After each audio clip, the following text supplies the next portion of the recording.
जय श्री राम। राधे राधे।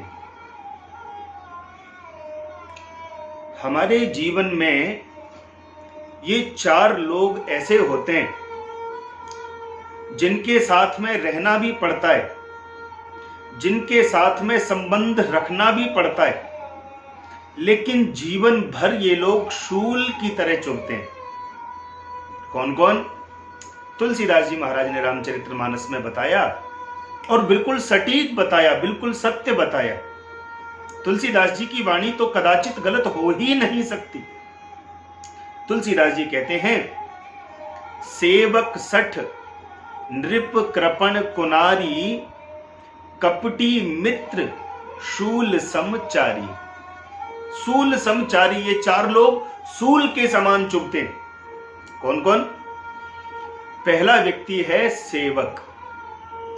सेवक यदि सठ हो, सठ माने मूर्ख हो, अज्ञानी हो, अब क्योंकि जीवन भर उससे काम लेना है, जीवन भर उससे कुछ ना कुछ काम करवाना भी है, तो उसको रखना भी पड़ता है। लेकिन यदि वह मूर्ख हो तो वो मालिक को शूल की तरह चुभता ही रहता है। सेवक सठ। और नृप कृपण, राजा यदि कंजूस हो, राजा, अरे जिसकी छत्र छाया में संपूर्ण प्रजा रहती है, ऐसे राजा को तो उदार मन होना चाहिए, अपनी संपूर्ण प्रजा का पालन पोषण भली भांति करना चाहिए।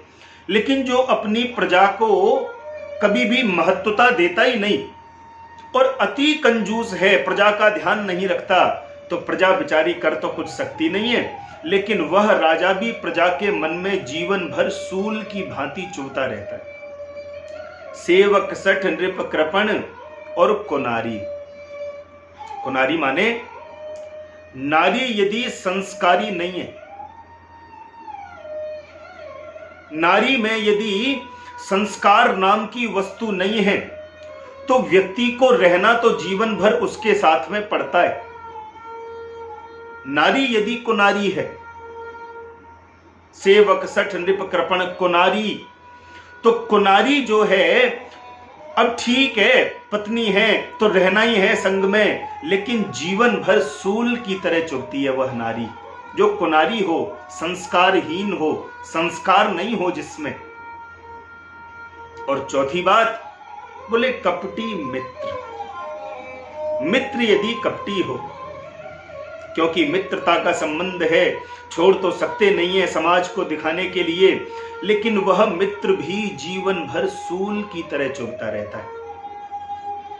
तो सेवक सठ, सेवक यदि मूर्ख हो, नृप कृपण, राजा यदि कंजूस हो, और नारी यदि कुनारी हो, और मित्र यदि कपटी हो, तो यह चार व्यक्ति जीवन भर सूल की तरह चुभते हैं, जिन्हें हम त्याग भी सकते नहीं हैं और सूल की तरह चुभते ही रहते हैं। इसलिए भैया मेरा तो यह मानना है, जो वस्तु स्वीकारी जा सके उसे स्वीकार कर लो, और जो वस्तु स्वीकार नहीं की जा सके, प्रयास करो उसमें अपनी अभिमति मिलाने की। लेकिन एक स्थिति वह आती है कि ना तो स्वीकारी ही जा सकती, ना हम उसमें सहमत ही हो सकते, तो फिर शास्त्र का सिद्धांत है, सर्वम त्यक्त्वा हरिम भजेत। सब छोड़ करके भगवान का भजन करो, क्योंकि त्यागात् शांति अनंतरम।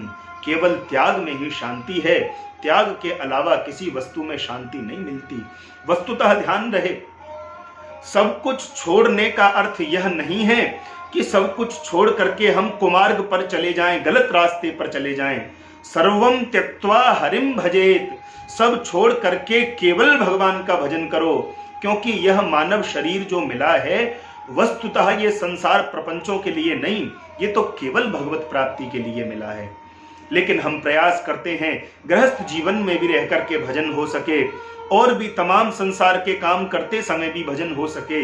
हो रहा है तो बहुत अच्छा, नहीं हो रहा और भजन में रुचि है, परमात्मा से मिलन की एक आशा आकांक्षा मन में है, तो सर्वम त्यक्त्वा हरिम भजे, सब छोड़कर भगवान का भजन करो। जय श्री राम। राधे राधे।